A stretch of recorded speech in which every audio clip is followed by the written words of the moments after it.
Welcome back to the podcast, you beautiful soul. Thank you for joining me today. We're going to be going through narcissist or narcissism and why, if your partner is what you deem as a narcissist, why that's actually your fault. And that is challenging to hear. And I probably have already people in the comments attacking me for that statement.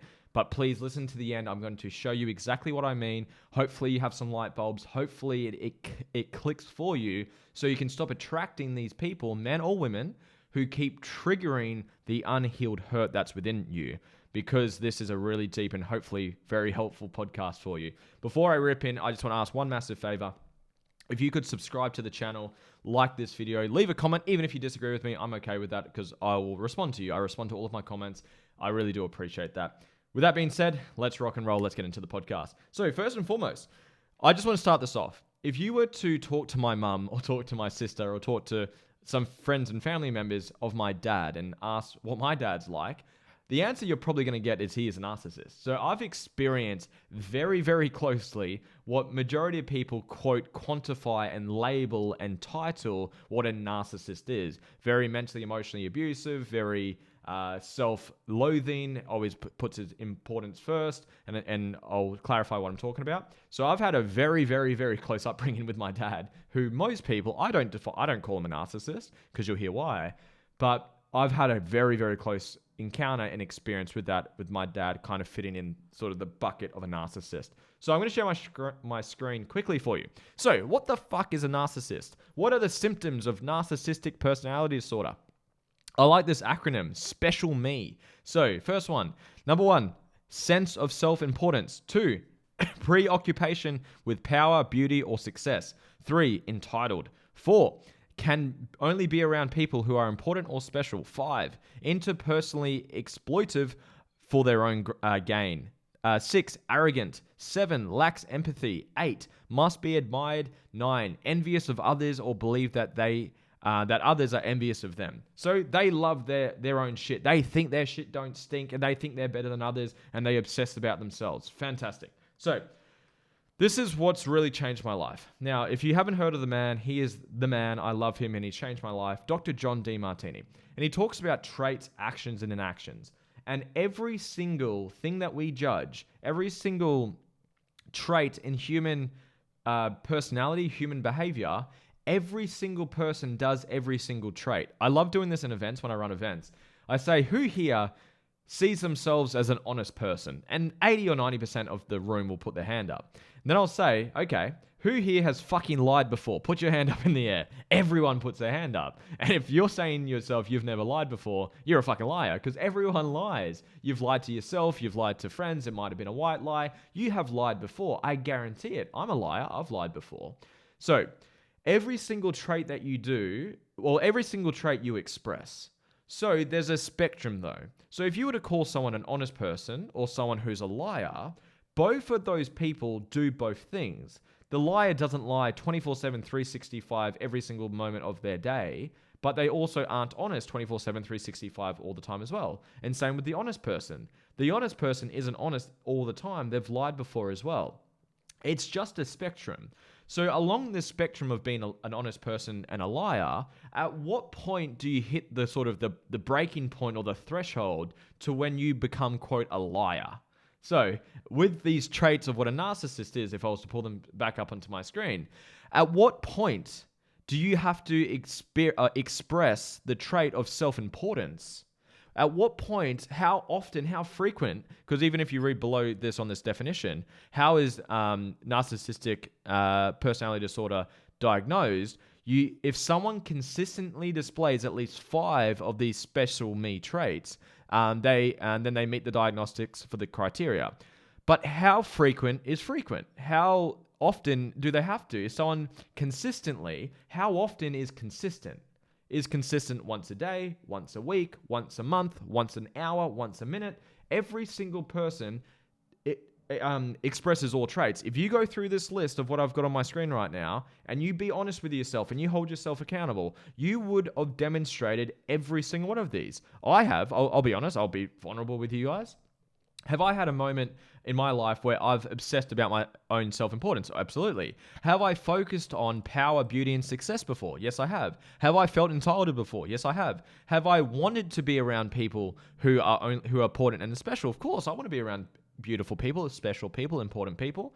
Have I exploited people for my own gain, unconsciously or consciously? Yes, I have. Every single person has. Have I been arrogant before? Yes, I have. Have I lacked empathy before? Yes, I have. Have I wanted to be admired before? Yes, I have. Have I been envious of others? And have I wanted other people to be envious of me? Yes, I have. I'm a human being. Every fucking person demonstrates every fucking trait.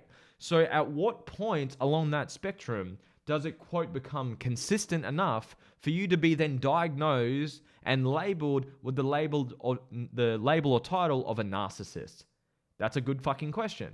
I don't have the answer to it because I don't believe in the label. I actually don't believe in someone who is, quote unquote, a narcissist.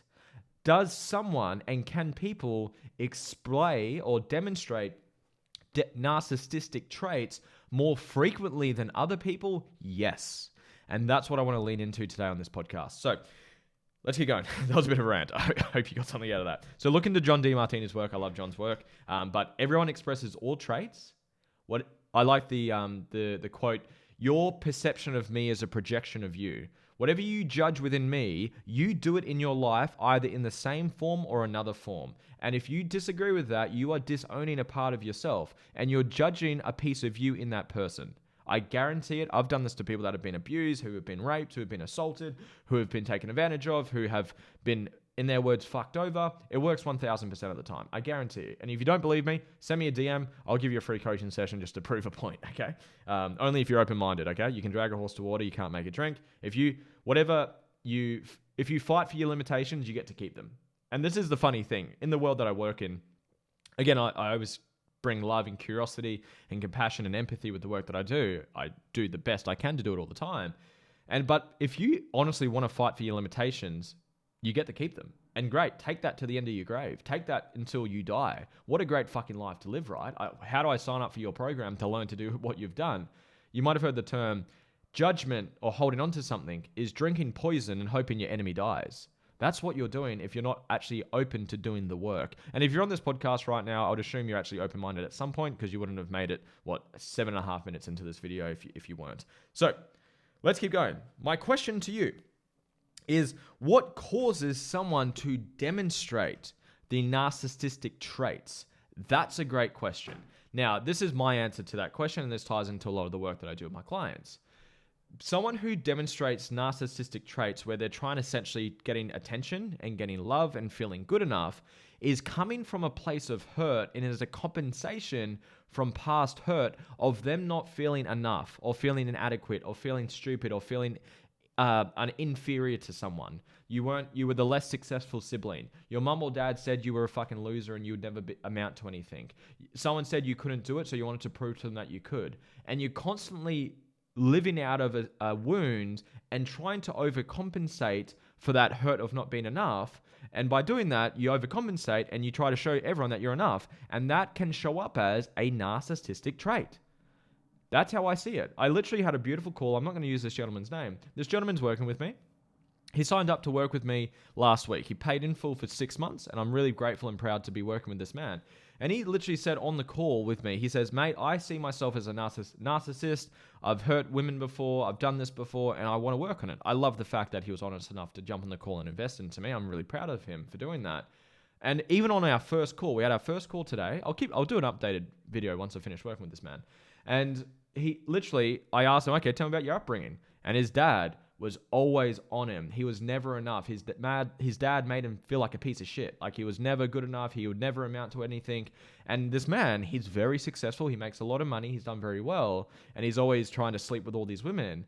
And I guarantee you, we haven't cracked it yet because it was only our first session. I guarantee you guys, mark my words, and I will prove this, and I've done this with other clients anyways, is that behavior mechanism, that survival mechanism, that coping mechanism is compensating from the feeling and the hurt of not being enough. So that person is trying to prove to the world and to their partner and to everyone that they are enough. You're just operating out of a sense of hurt. That's it.